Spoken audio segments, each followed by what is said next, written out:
시편 121편 1절부터 8절 말씀입니다. 1절부터 8절의 말씀을 한 절씩 교독하신 후에 마지막 절은 함께 읽도록 하겠습니다. 내가 산을 향하여 눈을 들리라. 나의 도움이 어디서 올까? 여호와께서 너를 실족하지 아니하게 하시며 너를 지키시는 이가 졸지 아니하시리로다. 이스라엘을 지키시는 이는 졸지도 아니하시고 주무시지도 아니하시리로다.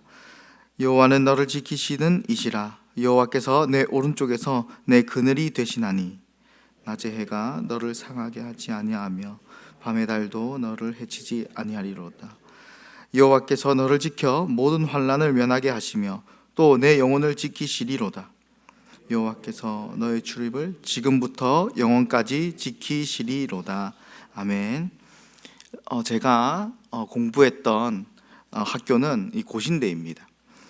늘 고신대에서는 하나님의 위대함을 볼 수 있었는데요. 어떻게 볼 수 있었냐 하면 이 시험 공부한다고 도서관에서 힘들게 공부할 때나 또 이 막연한 미래를 생각하며 이 불안이 스멀스멀 마음속에서 떠오를 때는 고개만 돌리면 창밖에 끝없이 펼쳐진 바다가 보입니다. 날씨가 좋을 때는 대마도도 보입니다.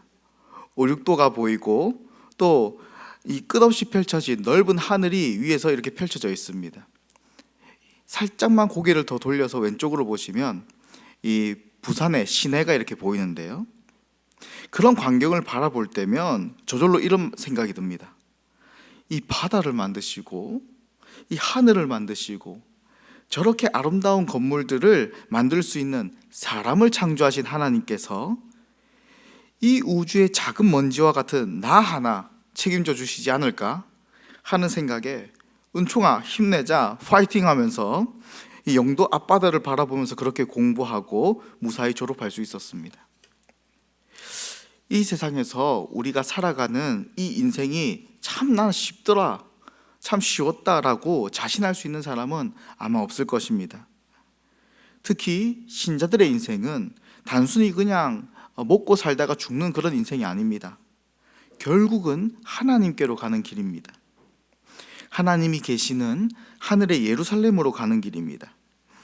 이 땅에서 80년, 100년의 인생 가운데 때로는 쉬운 이 평탄한 길을 걷기도 하지만 때로는 숨이 턱끝까지 차오르는 이 비탈길을 오르기도 하고 또 내 힘으로는 도저히 넘을 수 없을 것만 같은 그런 거대한 산과 같은 문제들을 마주하며 주저앉고 싶을 때도 있습니다. 오늘 우리가 함께 읽은 이 시편 121편의 기자는 지금 예루살렘을 향해 걷는 길고 고된 순례의 길 한가운데 서 있었습니다. 그는 발걸음을 옮기다가 문득 고개를 들어 저 예루살렘을 둘러싸고 있는 거대한 산들을 바라봅니다. 그리고 스스로에게 또 이 순례길을 함께하는 이 순례자들에게 이렇게 묻습니다. 내가 산을 향하여 눈을 들리라. 나의 도움이 어디서 올까?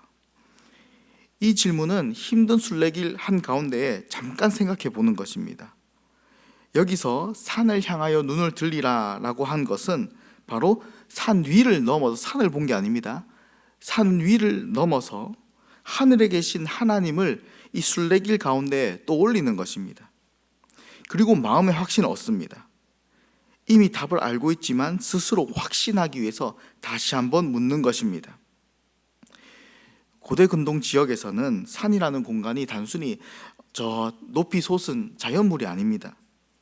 그곳은 다른 이방신들이 거주하는 영역으로 여겨졌습니다. 그래서 사람들은 그 신들이 있는 산에 산당을 세웁니다.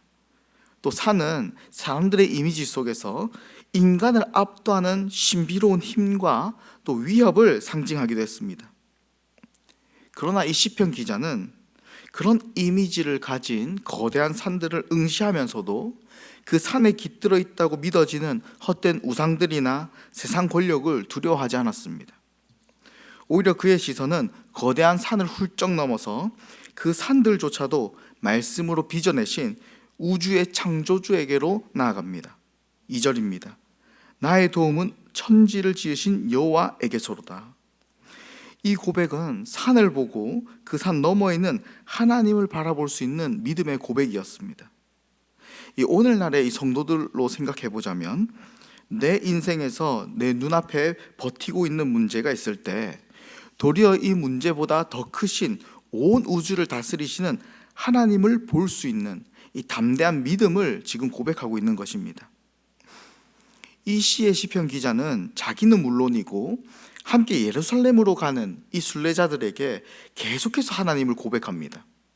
하나님은 우리의 여정 속에서 우리의 발걸음을 하나하나 세밀하게 살피시는 분이시다. 하나님은 우리가 실족하여 넘어지지 않도록 우리를 굳게 붙드신다 라고, 마치 하나님이 꼭 그렇게 해야만 할 것 같이 세세하게 말하고 있는 것입니다. 그리고 지금 자기가 하는 말을 꼭 들어야 한다는 듯이 우리를 지키시는 하나님은 결코 졸지도 주무시지도 않는 분이라고 고백합니다.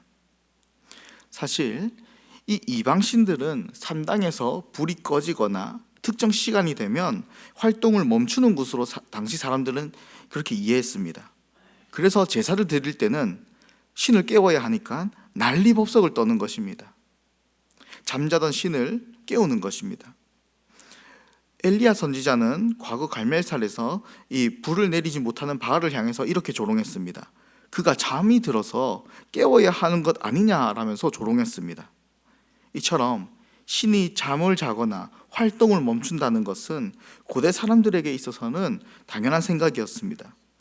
그런데 시편 기자는 그런 이방신들과는 다른 하나님을 고백합니다.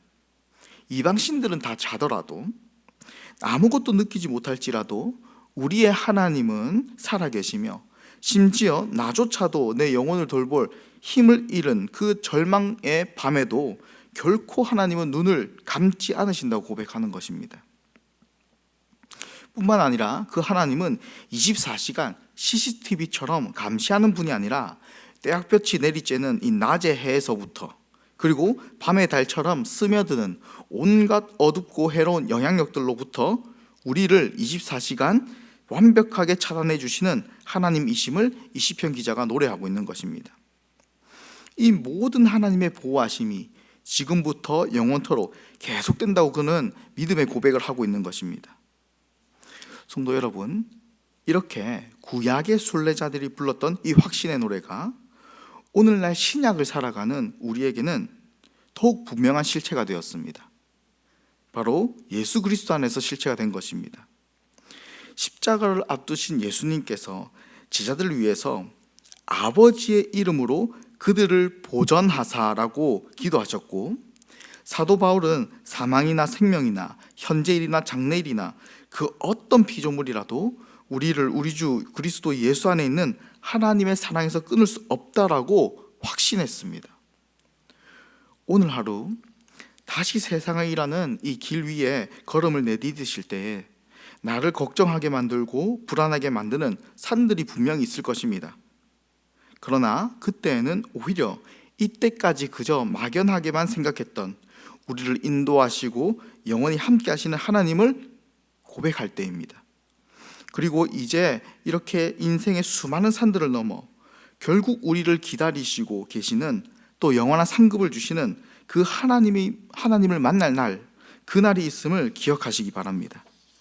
끝까지 포기하지 않으시는 그 영원한 하나님의 사랑 안에서 오늘 하루도 담대하게, 그리고 참된 평안을 누리며 승리하시는 우리 모두가 되시길 주님의 이름으로 소망합니다.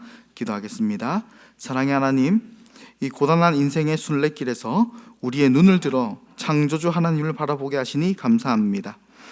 우리가 마주한 거대한 문제 앞에서도 두려워하거나 좌절하지 않고 우리의 참된 도움이 오직 천지를 지으신 여호와께 있음을 이 시간 굳게 믿고 고백합니다. 결코 졸지도 주무시지도 않으시는 주님, 인생의 무거운 짐을 안고 이 새벽 기도의 자리에 나온 모든 성도들의 심령에 친히 찾아와 주시옵소서.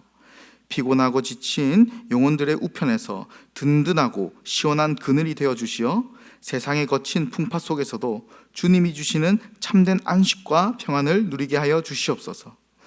이제 다시 각자의 삶의 자리로 나아갑니다. 오늘 하루 우리의 발걸음이 실족하지 않도록 굳게 붙들어 주시고 낮의 해와 밤의 달처럼 다가오는 온갖 질병과 위협 속에서도 우리의 출입을 지금부터 영원까지 안전하게 지켜 주시옵소서. 우리를 언제나 눈동자처럼 지키시고 보호하시는 우리 구주 예수님의 이름으로 기도합니다. 아멘.